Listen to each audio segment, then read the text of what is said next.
Perkenalkan, kami dari kelompok 1 yang beranggotakan 5 orang. Di sini kami akan mewawancarai salah satu HRD yang berada di pabrik karung. Sebelumnya izin memperkenalkan diri, kami mahasiswa di Gitech University ingin melakukan wawancara mengenai seputar HRD. Jadi kami di sini berlima. Perkenalkan, nama saya Sofiana Septiani. Saya Jaki Abdul Wahab. Saya Nesya Nabila. Saya Sulastri. Saya Rifki. Di sini kami akan langsung melakukan wawancara mengenai perencanaan tenaga kerja. Nama saya Gina Desianti. HRD merangkap perpajakan, merangkap pengiriman ekspedisi di pabrik karung. Pertanyaan pertama ya, bagaimana proses perencanaan tenaga kerja di pabrik ini? Apa saja faktor-faktor yang menjadi pertimbangan dalam proses tersebut? Proses perencanaan rata-rata di pabrik mah ya, prosesnya teh dimulai dari permintaan dari kepala produksi rata-rata. Soalnya kan yang sering apa sih minta karyawan baru teh kan rata-rata di produksi lah, kayak packing, pembuatan bahan baku, sama pembuatan karung teh rata-rata permintaannya teh dari kepala produksi, kalau enggak manajer produksi lah. Rata-rata permintaannya teh banyaknya teh dari mereka. Jadi itu banyak faktor proses perencanaannya ya. Gitu rencananya mah banyaknya sih dari kepala produksi. Jadi kekurangan orang di bagian apa, kalau enggak kekosongan dari karyawan, misalnya mesin ini nih kosong, nggak ada orang mau dijalanin, misalnya awalnya emang kosong mau dijalanin nih, faktornya paling seringnya tuh itu. Jadi kayak misalnya kekurangan orang aja sih yang rata-rata di pabrik mah kayak gitu.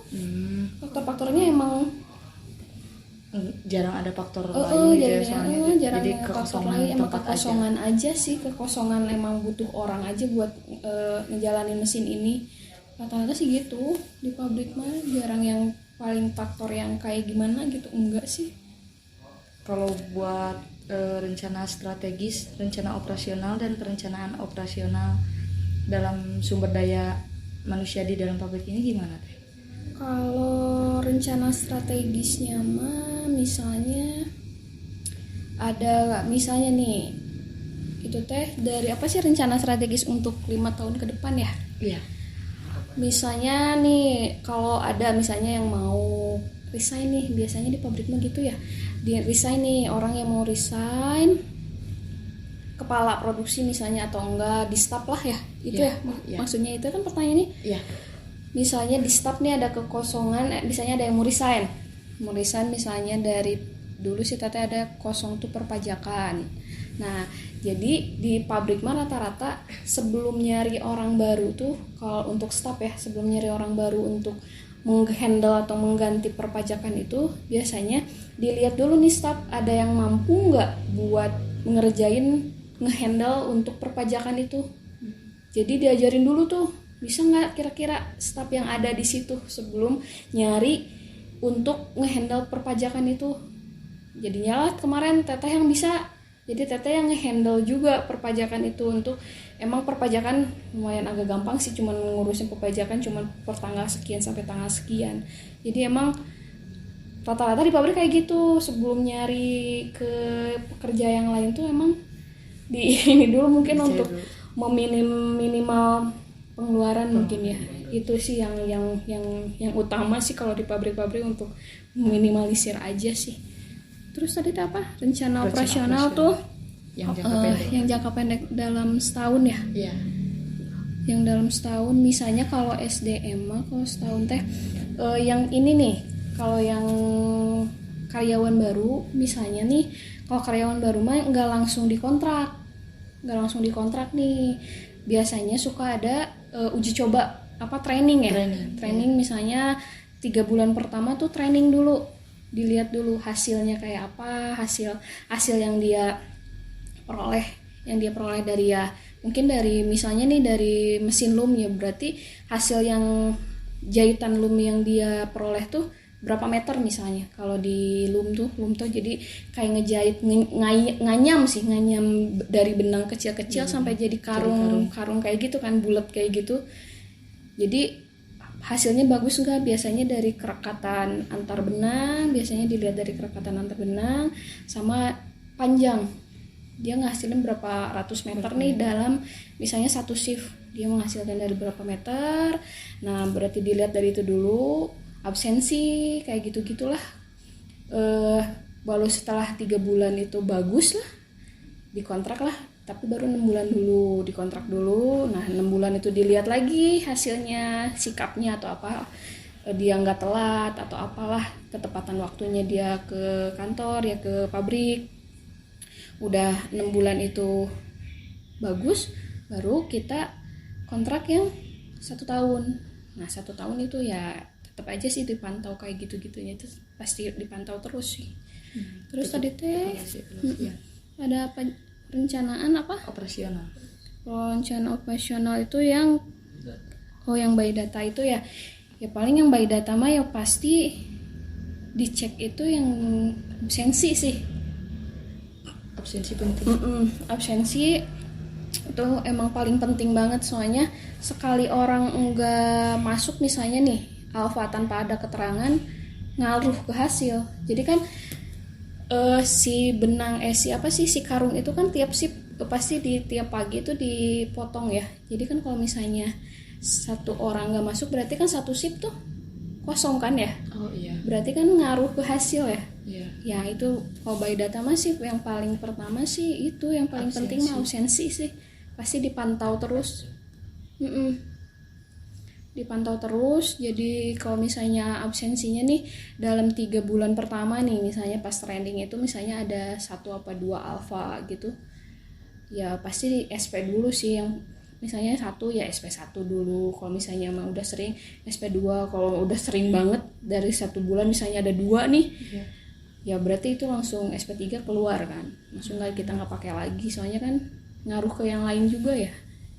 Dan itu sih kalau by data mah paling absensi aja sih. Kalau dari ruang lingkup perencanaan tenaga kerja di pabrik, gimana perencanaannya diimplementasikan dalam sehari-harinya gitu? Yang ruang lingkup perencanaan tenaga kerja di pabrik ini tuh yang ini bukan sih yang tadi? Yang tadi maksudnya yang ada induk ya? Ada induknya gitu. Tak kebetulan pabrik karung yang teteh pernah kerja tuh emang anaknya, jadi induknya tuh pabrik kertas sebenarnya yang punya orang tuanya. Nah si pabrik kertas ini tuh, kertas nasi itu punya kayak anaknya, dia ngebuka lagi pabrik kardus sama karung. Iya. Nah kardus sama karung itu kan dipimpin sama anak-anaknya. Jadi kelemahan kayak ya apa sih ya, nilai negatifnya mungkin ya. Jadi kayak apa-apapun ngikut ke induk, jadinya ngikut ke pabrik yang orang tuanya. Jadi kayak peraturannya ngikut, kayak peraturan misalnya nih, peraturan kalau misalnya di pabrik induknya hari libur ini sampai ini, Idul Fitri dari Rabu misalnya, masuk lagi Rabu misalnya, nginduk banget. Jadi harus sama dari peraturan tenaga kerja, harus ini tuh emang nginduk banget sampai gimana ya? Kalau misalnya ada hal baru baru di karung teh, di pabrik karung teh pasti nanya, ini nih di sana, kalau di sana kayak gimana? Kalau di sana kayak gimana? Kalau kayak gini. Jadi emang negatifnya tuh jadi nggak bisa berdiri sendiri, jadi nggak berkembang gitu. Gimana? Nggak bergerak sendiri. Gitu, jadi harus apapun kayak misalnya peraturan teh yang ngikutnya teh ke induknya terus. Jadi kalau misalnya ada yang baru teh, coba deh tanya kalau ke sana gitu, gimana kalau di sana, jadinya teh pasti selalu tanya gitu, selalu nanya. Kalau buat peramalan tenaga kerjanya gimana teh? Misalnya kayak kan tadi nggak ada ini ya, nggak ada kayak kalau kekosongan diisi dulu sama orang lain gitu, apakah bisa atau tidak. Nah, apakah ada gitu ngeramal, maksudnya ngeramal tuh udah kelihatan nih ini udah tua misalnya bakal keluar atau gimana gitu. Rata-rata sih di pabrik mah nggak kayak perusahaan yang lain ya. Kayak misalnya kan kalau di perusahaan misalnya nih, kalau perusahaan BUMN kan misalnya 65 tahun tuh udah pensiun ya. Iya. Tapi kalau dilihat dari pabrik yang teteh kemarin kerja tuh, yang udah tua juga masih banyak gitu, yang misalnya yang 60 tahun gitu masih ada aja. Kayak tukang bersih-bersih juga udah agak tua-tua gitu ya, masih ada sih. Jadi kalau di pabrik teteh mah kemarin kayaknya emang kalau kerjanya bagus ya, dianya masih pengen kerja ya, Fisiknya masih mungkin kelihatan kuat gitu. Fisiknya masih semangat tapi masih ada Masih sih. bisa ya. Masih ada sih, kepala produksi juga emang adalah 60 tahunan lebih juga itu. Masih sih 60-an, masih bugar, masih semangat, masih bagus kerjanya. Masih tapi bagus kerjanya. jadi umur mah kayaknya mah nggak terlalu sih kalau di di pabrik mah nggak terlalu ngaruh kayak di BUMN kayak perusahaan-perusahaan lain sih. Terus gimana sih proses seleksi karyawan di pabrik tuh? Terus apa aja kriteria yang menjadi pertimbangan dari proses-proses tersebut? Proses seleksi karyawan mah ya gitu, kayak tadi, kayak permintaan dari kepala produksi sih, kayak gitu-gitu. Kalau dari kacamata HRD mah ya paling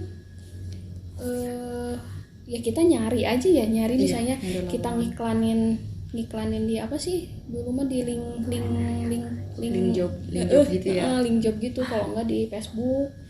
Terus tapi sih rata-rata kalau di pabrik tuh, rata-rata pabrik di sini ya, jadi kita bikin kalau misalnya mau nyari karyawan tuh kita tempel dulu di mading. Jadi kita butuh karyawan nih misalnya di bagian mesin ini, kita butuh karyawan berapa orang, misalnya 2 orang, kita tempel dulu. Jadi ngutamain yang deket-deket dulu sih, yang rumahnya agak ya sekitaran pabrik itu.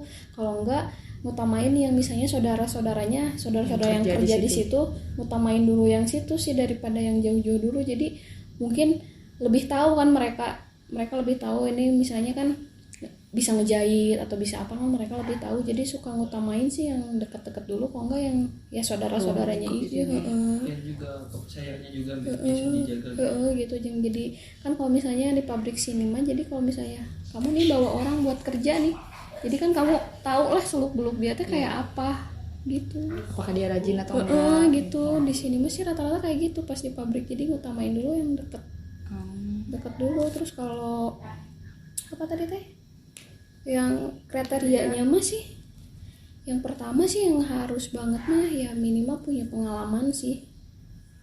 pengalaman. Adapun misalnya kalau nggak ada yang berpengalaman banget gitu ya, mungkin disimpannya di bagian yang mudah dulu. Misalnya di petik roll tuh, namanya petik roll. Jadi dia cuman ngitung-ngitung nimbang-nimbang berat roll yang buat jadi nanti kan roll itu dipotong jadi karung ukuran berapa, paling disimpan yang bagian yang mudah dulu biasanya kalau nggak ada yang berpengalaman. Kalau nggak ada banget gitu jadi disimpan dulu yang mudah dulu, baru dia sambil kalau misalnya kerjaan dia udah beres kan bentar tuh kalau petik roll biasanya suka sambil diajarin yang misalnya buat kekosongan itu buat ngejahit benang, yang sambil belajar suka gitu sih biasanya. Kalau kacamata dari HRD mah ya paling nerangin tentang di sini teh berapa sih kayak gitu sih. Kalau dari HRD mah ya berapa sih, terus kalau misalnya keterima di sini gajinya 3 bulan pertama 90%, terus kayak harus ngejaga absensi sih. Itu aja sih kalau dari HRD mah ya. Soalnya kan kalau di sini mah rata-rata sih kita yang interview ya, HRD yang interview atau ini ngejelasin ini teh, tapi tetap keputusan mah tetap ada di kepala produksinya. Jadi HRD mah ya cuman mengajukan orang nih, ini orang yang menurut HRD bagus, udah diterangin segala macamnya, ini yang menurut HRD bagus, masuk kriteria lah, baru nanti yang seleksi lagi, interview lagi kepala produksi. Jadi mana lagi yang emang bener bagus gitu. Kalau teh mau nanya, kalau syarat-syarat waktu rekrutmen sama seleksi di pabrik tuh kayak gimana ya? Syarat-syaratnya kayak kayak tadi. tadi ya. Iya, Kayak kayak tadi. Kayak ya yang pasti harus pengalaman dulu sih. Pengalaman itu yang Kalau paling di utama. bidang pendidikannya syaratnya apa? Pendidikan minimal SMA sih kalau pabrik. Kalau kesetaraan kayak gitu pakai C. Iya nggak apa-apa sih, aman. Yang penting SMA. Kalau untuk staf produksi ya, Iya. kalau produksi minimal SMA sih. Minimal SMA udah bisa kalau pabrik ya. Terus gimana sih proses rekrutmen di pabrik karung ini? Apa saja langkah-langkah yang diambil dari awal hingga akhir proses rekrutmen? Sebenarnya yang tadi juga ya sama ya. Yang tadi ya? Paling Iya. Paling rata-rata tadi sama ya awal. kayak gitu yang tadi. Permintaan dari kepala produksi minta orang untuk menjalankan mesin kayak gitu, misalnya untuk 2 orang berapa orang ya, mungkin HRD ya nyari ya kayak tadi sih ya sama aja pertanyaannya. nyari untuk karyawan baru biasanya masih gitu, yang paling yang utamain yang daerah dekat sini dulu sih Yang pasti, daerah dekat ya. soalnya kan mungkin dia di Tegaluar ya, jadi yang utamain ya Keluar. desa Tegaluar dulu, dilihat dulu yang apa sih namanya tuh, pribumi mungkin ya kalau Iya, nggak salah, pribumi di sini dulu, ngutamain yang sini dulu sih. Kalau nggak ada ya mungkin, kalau nggak ada banget nih baru kita nyari keluar. Baru nyari yang Di luar ini biasanya gitu. Di luar ini kayak kan jarang ya yang ada pengalaman yang bisa nganyam benang karung gitu. Iya. Jadi emang bener-bener harus bisa. Itu pun kalau yang nggak bisa juga kan diajarin dulu, tapi emang dari nol banget, lama. Lama. Sedangkan itu kekosongannya butuh. Bisa kalau misalnya butuh banget mah. Kalau emang nggak di daerah sini nggak ada, biasanya suka keluar. Nyari keluar gitu. Susah banget kalau nyari buat karung tuh sebenarnya mah susah banget. Pengalaman susah banget. Jadinya teh yang gitu harus ini banget, kecuali kalau yang bagian pergudangan memang bisa siapa aja. Soalnya cuman pergudang mah cuma packing karung sama muat pengiriman. Cuman itu doang, itu mah kan emang bisa ngangkut aja sih dari ini ke mobil doang, paling itu mah siapa juga bisa ya. Kecuali kalau misalnya yang bagian produksi yang paling susah kayak pembuatan bahan baku, dari bahan baku biji plastik sampai jadi layar gede, layar plastik gitu, sampai dipotong jadi benang kecil-kecil sampai jadi karung. Itu sih yang emang harus ini, soalnya kan kalau dari pembuatan benang kan harus tahu komposisinya juga kan, komposisinya benang. Dan jadi kan bikin benang teh apa sih namanya tuh, biji plastiknya nggak satu, jadi cuma ada beberapa biji plastik kan, jadi harus tahu komposisinya juga. Soalnya kan kepala produksi paling di sip 1 doang adanya, sip 2, sip 3 kan nggak ada kan kepala produksinya. Gitu, jadi emang agak susah sih di produksi yang pembuatan benang sama yang nganyam apa, jadi sampai jadi karung gitu. Karungnya ya. Mungkin cukup sekian pertanyaan dari kami. Makasih atas ada waktunya. kurang-kurangnya ya. Makasih banget udah ngeluangin waktunya gitu buat kita. Mungkin cukup sekian, mohon maaf juga dari kita kalau kita banyak kurangnya gitu. Sama maafin kalau jawabannya masih kurang ya. Iya. Nanti maafin aja. Udah. Ya, assalamualaikum warahmatullahi wabarakatuh.